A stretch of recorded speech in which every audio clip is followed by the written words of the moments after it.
Si tu veux un physique tracé sans être bodybuilder, cette vidéo, elle est faite pour toi. Si tu n'es pas en gros surpoids mais que tu as quand même du ventre, alors tu es probablement skinny fat. Il y a deux problèmes récurrents chez les skinny fat. Le premier, c'est le manque de muscles. Le deuxième, c'est la présence de pas mal de gras. Et peut-être que toi aussi, tu es skinny fat, notamment si tu es abonné à cette chaîne spécialisée dans la morphologie skinny fat. Maintenant qu'on sait qu'un skinny fat manque de muscles mais aussi a du gras, la vraie question c'est que faut-il faire pour ne plus être skinny fat?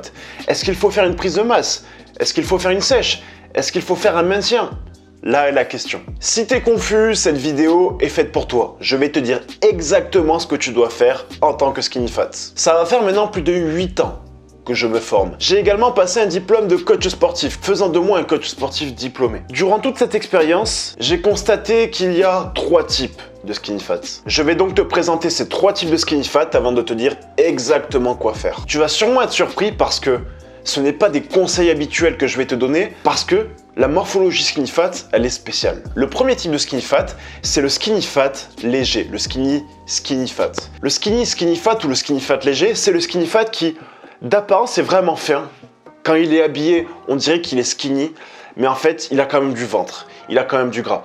Généralement, pour le reconnaître, il faut regarder son poids et sa taille. Il va généralement avoir un poids de corps -6. Je te prends un exemple. Si tu fais 1m75, alors tu vas peser 69 kg ou moins. Le skinny fat, le gros problème qu'il va avoir, c'est pas tant que ça de perdre du gras, même si ça reste quand même un problème, une difficulté, mais ça va être surtout de prendre de la masse. Il va galérer à manger. Il va galérer à progresser de façon générale. Il va finalement retrouver les problèmes de la personne maigre, mais tout en ayant du gras, ce qui est encore pire finalement. Le deuxième type de skinny fat, c'est le skinny fat moyen, le skinny fat classique, qui va se retrouver entre la première catégorie, qui est le skinny fat ou le skinny fat léger, et la catégorie que je vais te citer juste après. Le skinny fat moyen, c'est le skinny fat finalement qui n'est pas gros, il n'est pas maigre, mais il est entre les deux, tu vois. D'apparence, il est normal, il est lambda, tu vois, quand il est habillé.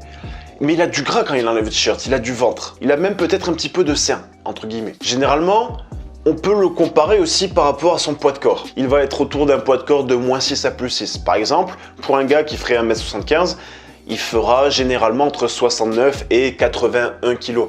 C'est des approximations bien sûr, c'est pas à prendre au pied de la lettre. Le problème de ce skinny fat là, comparé au skinny fat ou au skinny fat léger, c'est qu'il va pas vraiment avoir de galère à beaucoup manger. Il va même manger assez facilement. Il aura pas forcément un objectif de perte de poids parce qu'il a déjà un poids de corps qui est plutôt normal par rapport à sa taille, mais ça va être surtout son aspect esthétique qu'il va falloir changer. Il va falloir prendre du muscle et perdre du gras. Et le troisième type de skinny fat, je pense que tu l'auras deviné, mais c'est le skinny fat ou le skinny fat lourd. Lui, sur son poids de corps, il aura généralement un PDC +6, +7. Donc pour un mec d'1m75, il va généralement peser 81-82 kg et plus. Là, pour le coup, on est sur un skinny fat qui, contrairement au skinny fat, va avoir vraiment des facilités à manger. Il va même manger trop. Il aura toujours cette source de réconfort dans la nourriture. Il aura pour le coup vraiment beaucoup de gras, des grosses poignées d'amour, vraiment beaucoup de ventre.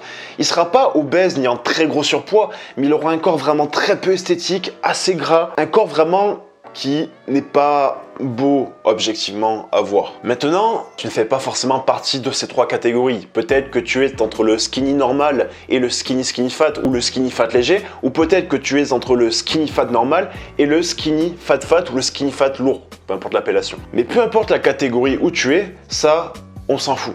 C'est cool, on sait d'où tu viens, on sait d'où tu pars, on connaît ton origine. Maintenant, peu importe, on s'en bat les couilles. Maintenant, ce qu'il va falloir faire, c'est progresser, peu importe ton point de départ. Il va s'agir non pas de faire une prise de masse, non pas de faire un maintien, non pas de faire une sèche, mais d'appliquer une méthode dont je vais te présenter le fonctionnement dès maintenant. Cette méthode, je l'ai moi-même appliquée pour ma propre transformation physique l'année dernière, tu vois. J'avais vraiment besoin de perdre du gras, aussi de prendre du muscle, et j'ai eu cette transformation-là. Je l'ai aussi appliqué pour tous les hommes skinny fat que j'accompagnais, que ce soit des skinny fat légers, des skinny fat classiques ou des skinny fat lourds. J'ai permis à toutes ces catégories de personnes de vraiment réussir, non pas à avoir un physique de bodybuilder, ce n'est pas l'objectif, mais à se bâtir un corps plus tracé, plus sculpté, plus fort. Et de toute façon, pour être honnête avec toi, cette méthode ne fonctionnerait pas si tu voulais devenir bodybuilder, vraiment ultra monstrueux, ultra massif, devenir vraiment colossal. Cette méthode ne fonctionnerait pas. Cette méthode fonctionne vraiment pour les hommes, et les femmes aussi, qui veulent un physique tracé, un physique sculpté, un physique plus dessiné finalement, un physique sportif dans lequel ils se sentent bien, dans lequel voilà, ils ont un bon cardio, dans lequel ils ont un bon physique, que ce soit esthétique ou même en termes de santé et d'énergie. Cette méthode, elle est intéressante parce qu'elle permet à la fois de prendre du muscle et de perdre du gras, le tout en même temps. Ça, c'est génial. Cette méthode, c'est la recomposition corporelle. Et juste avant que je te détaille cette méthode, je voulais juste te dire que j'ai fait une méga masterclass d'une demi-heure sur cette méthode uniquement. Et je te mets le lien de cette méthode directement dans le lien sous cette vidéo, dans la description. La méthode, c'est la recomposition corporelle, comme je te l'ai dit. Elle porte bien son nom parce qu'elle permet de recomposer son corps. Elle permet de perdre le gras et de prendre du muscle. Et il va y avoir 3 piliers finalement à cette méthode. Le premier pilier, c'est le pilier que tout le monde connaît, c'est de manger suffisamment de protéines. Manger des protéines, ça permet à la fois d'avoir un nutriment qui permet de faciliter, de favoriser la construction et la synthèse de nouvelles protéines musculaires, donc parler brièvement de prendre du muscle, mais ça permet aussi d'avoir un sentiment de satiété pour les personnes qui galèrent vraiment à moins manger. Tu vas avoir besoin dans ta journée de 2 grammes de protéines par kilo de poids de corps. À peu près. Ce qui fait que si tu es un homme de 75 kg, tu auras besoin de 150 grammes de protéines par jour. Et attention, 150 grammes de protéines par jour, ce n'est pas 150 grammes de viande. Il faut savoir que 100 grammes de viande contient à peu près entre 18 et 25 grammes de protéines. Et deuxième chose, il n'y a pas que la viande, le poisson ou la volaille qui contient des protéines. Tu vas avoir des protéines dans les œufs, dans les légumineuses, dans les oléagineux. Il y en a vraiment partout, même dans les produits laitiers. Il y en a dans beaucoup d'aliments. Ce qui compte, c'est que ton total représente environ 2 grammes de protéines par kilo de poids de corps par jour. Ça, c'est le premier pilier. Le deuxième pilier, c'est d'être dans ce qu'on appelle un DCF. Le DCF, c'est une méthode que j'ai créée justement pour mes élèves, pour leur faciliter le fait de perdre du gras. Le DCF, c'est l'acronyme de déficit calorique flexible. Le déficit calorique, on parlera de la notion de flexibilité juste après, c'est manger moins de calories que ce que son corps a besoin. Ou d'un autre point de vue, c'est dépenser plus de calories que ce que tu consommes. Généralement, on aura un plus gros levier d'effet en jouant directement sur l'alimentation. Créer un déficit calorique, ça va te permettre de brûler du gras. Si tu n'es pas en déficit calorique, tu ne perdras pas de gras. C'est pour ça que ceux qui te conseillent maintenance ou prise de masse pour perdre du gras, c'est totalement con. C'est juste la loi de la conservation de l'énergie. Ceux qui ont fait un petit peu de physique comprendront exactement de quoi je parle. Concrètement, c'est le principe sous lequel rien ne se perd, rien ne se crée. Tout se transforme. Donc, si tu veux perdre du gras, il ne se perdra pas par magie. Il faut que ton corps le brûle pour sa propre consommation. Et pour le forcer à brûler des graisses, il faut créer un déficit calorique. Parce que si tu es en maintien calorique, tu as suffisamment d'énergie, donc ton corps ne va pas perdre du gras pour perdre du gras. Ça ferait que ça se perdrait bêtement, et comme on l'a dit, rien ne se perd. Et également, si tu es en prise de masse, tu es déjà en surplus calorique. Et comme on l'a dit, rien ne se crée. Le gras n'apparaît pas de nulle part. Donc, l'alimentation qui t'a apporté ces calories en surplus, ce surplus va être stocké sous forme de gras. Donc, loin de ce qu'on cherche, c'est-à-dire perdre du gras. Et la notion de flexibilité, c'est une notion qui est super importante. C'est ce qui te permet en fait de te faire plaisir dans ton alimentation. Généralement, il y a plusieurs pétages de câbles avec le cheat meal, avec ça y est, il y a les potes qui nous proposent de sortir. On s'est retenu de bouffer pendant des semaines et on dit oui. On fait un méga resto à volonté et on détruit tout son total calorique.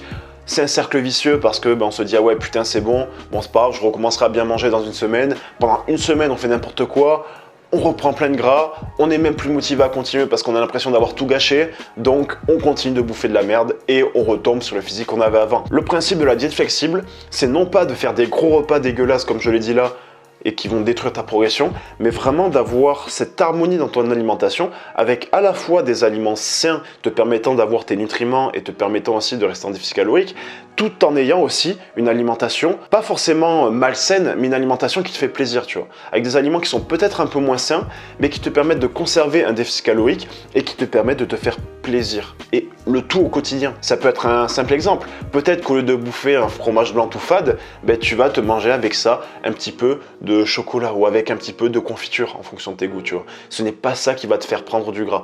Rappelle-toi, ce qui va te faire prendre du gras, c'est le surplus calorique. Le gras n'apparaît pas de nulle part. C'est pas parce que tu manges un truc sucré que tu vas prendre du gras. Rappelle-toi, rien ne se perd, rien ne se crée. Ce qui fait que le gras ne se perdra pas n'importe comment, mais le gras ne se créera pas non plus de n'importe quoi.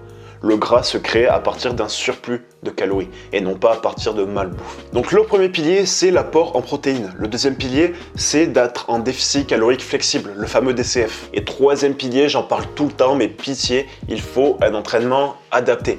Aujourd'hui, en fonction de ta morphologie, là je parle pas de skinny fat, de skinny ou de gros, je parle vraiment de la morphologie plus poussée, je parle vraiment par exemple de la longueur de tes os, eh bien les exercices n'auront pas le même impact sur toi. J'aime bien cet exemple du squat où si tu as un long buste, donc si tu as un long buste, automatiquement tu as des jambes courtes, eh bien tu auras un squat qui va taffer l'avant de tes cuisses, donc ce qu'on appelle les quadriceps. A l'inverse, si tu as un buste court, donc proportionnellement des jambes longues, tu auras tendance à avoir un squat plus penché en avant, donc c'est pas forcément plus dangereux, contrairement à ce qu'on peut dire, mais par contre ça va taffer différents muscles, comme par exemple les fessiers, ou plus les muscles érecteurs du rachis, donc vulgairement les lombaires. Je te prends un autre exemple, plus tu auras une cage importante, plus tu vas améliorer spécifiquement, bon c'est des termes un peu techniques, mais tu vas améliorer l'angle de tirage au niveau de tes pecs, donc plus facilement, quand tu vas faire un mouvement de poussée, que ce soit des pompes, du développé couché, des dips, eh bien tu vas travailler plus facilement tes pecs. Et à l'inverse, si tu es quelqu'un qui a tendance à avoir une cage plus étroite,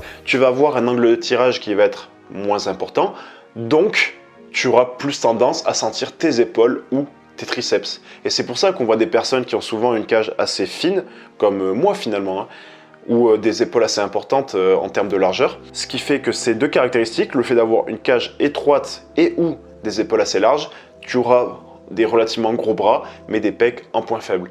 Et c'est pour ça qu'en fait, il faut à la fois que tu adaptes ta technique de façon à sentir les muscles que tu souhaites travailler, mais aussi choisir les bons exercices à la base, les choisir de façon stratégique, pour progresser encore une fois sur les bons muscles, savoir quel muscle travaille sur quel exercice, de façon à progresser sur de long terme. Parce que comme je te le dis, je te le répète, mais un exercice ne travaille pas les mêmes muscles pour les mêmes personnes. De toute façon, si tu veux en savoir plus sur la recomposition corporelle, comme je te l'ai dit, je t'ai fait une méga masterclass, elle dure exactement 30 minutes, tout pile. Donc je t'invite à la rejoindre en cliquant sur le lien qu'il y a dans ma description. Tu vas juste kiffer.